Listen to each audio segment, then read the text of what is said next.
English में doubt दोस्तों तो ज्वाइन कीजिए मुझे। मेरा नाम है यश। मैं रिपेयर करूंगा आपके इंग्लिश के डाउट्स हिंदी में। तो मेरे चैनल को लाइक कीजिए, सब्सक्राइब कीजिए और शेयर कीजिए। तो स्वागत है आपका मेरे यूट्यूब चैनल इंग्लिश वर्कशॉप में।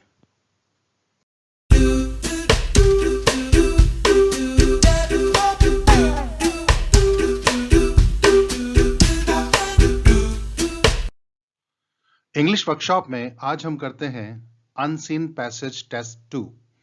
तो शुरू करते हैं आज का सफर। ये है आपके सामने आज का पैसेज, जिसमें साइंस की उपलब्धियों के बारे में बात की गई है।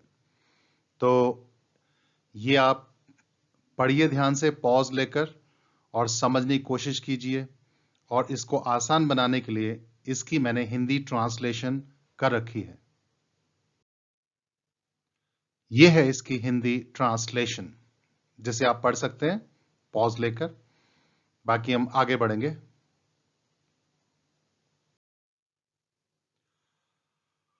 तो टेस्ट योरसेल्फ, ये पैसेज है पूरा, और पहला क्वेश्चन नीचे दिया है।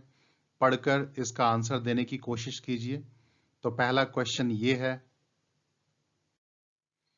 दूसरा क्वेश्चन ये है,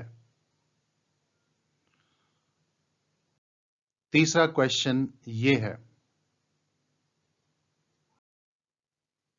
चौथा क्वेश्चन ये है, और पांचवा क्वेश्चन ये है। तो सारे क्वेश्चंस हैं, तो इन सभी का आंसर देने की कोशिश कीजिए। बाकी हम आगे बढ़ेंगे।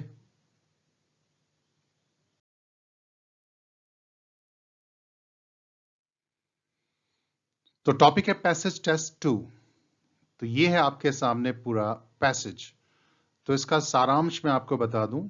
इसमें 20वीं सदी में हुई विज्ञान में जो उपलब्धियां हैं उनके बारे में बात की गई है, और इसका प्रभाव हमारे जीवन के हर पहलू में होता है। और छोटी वस्तु से लेकर, छोटी से छोटी वस्तु से लेकर बड़ी से बड़ी वस्तु में साइंस का बहुत बड़ा योगदान रहा है। इस तरह की बातें कुल मिलाकर इस पूरे पैसेज में की हुई हैं। ये आप पढ़िए। इसकी हिंदी मैंने आपको पहले ही दिखा दी है।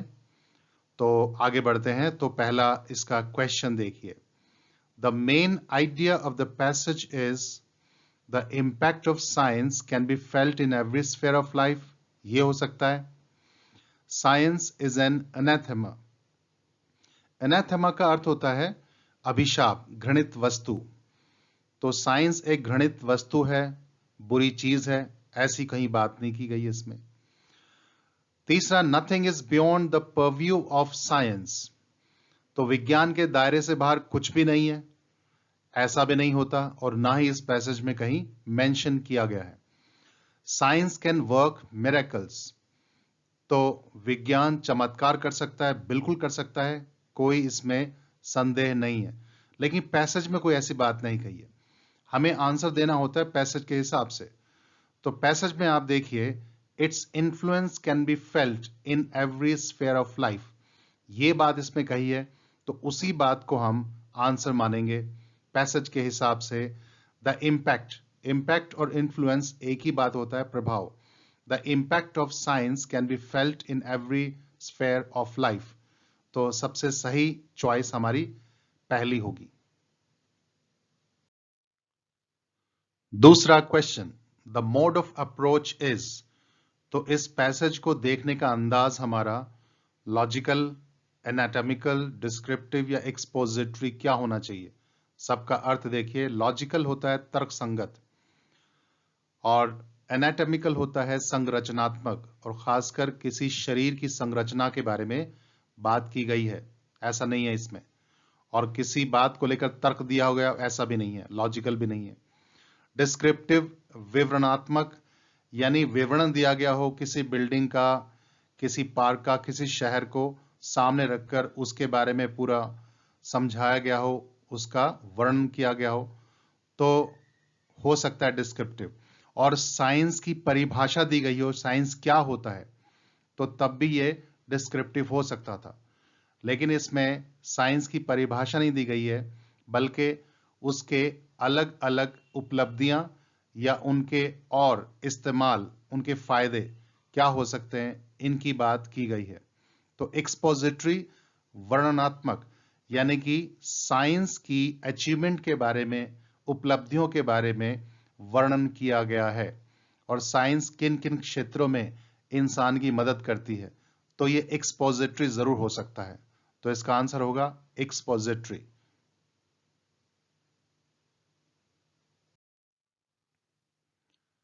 तीसरा question, What has enabled man to harness the forces of nature to the advantage of mankind?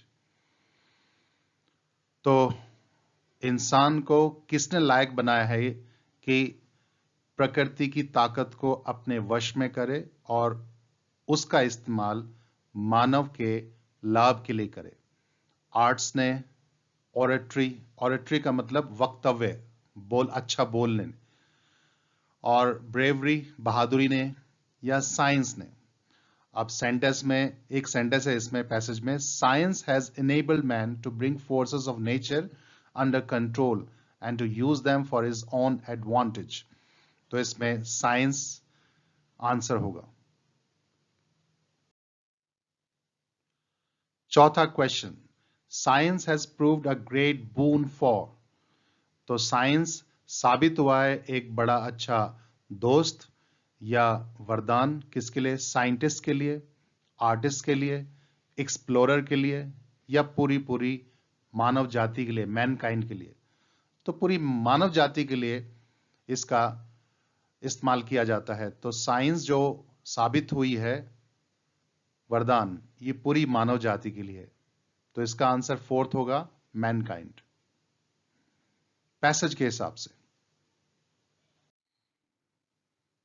पांचवा question, the most appropriate title of the passage will be. तो इस पैसेज का बिल्कुल जो अनुकूल, बिल्कुल सही टाइटल क्या होना चाहिए? साइंस इज अ कर्स। तो क्या साइंस एक अभिशाप है? बिल्कुल है, होती है, पर उसकी बात पैसेज में नहीं की है, तो पहला आंसर नहीं होना चाहिए। साइंस अ ग्रेट बून। तो साइंस एक वरदान है, बिल्कुल है, हो सकता है, और ये आंसर भी हो सकता है क्योंकि इस पे बहुत सारी उपलब्धियों की बातें कर रखी हैं, तो हो सकता है। लेकिन अगला, अचीवमेंट्स ऑफ साइंस। तो आप देखिए कि पहली लाइन में, क्योंकि टाइटल या तो पहली लाइन में मिलता है या लास्ट लाइन में मिलता है अधिकांश, तो अचीवमेंट ऑफ साइंस, खासकर 20th सेंचुरी में जो साइंस की अचीवमेंट है वो ये उसके बारे में बात करते हुए बात को आगे बढ़ाया हुआ है, पूरा पैसेज लिखा गया है। तो पैसेज के हिसाब से हमारे पास अचीवमेंट ऑफ साइंस होना चाहिए, ये बिल्कुल सही आंसर है।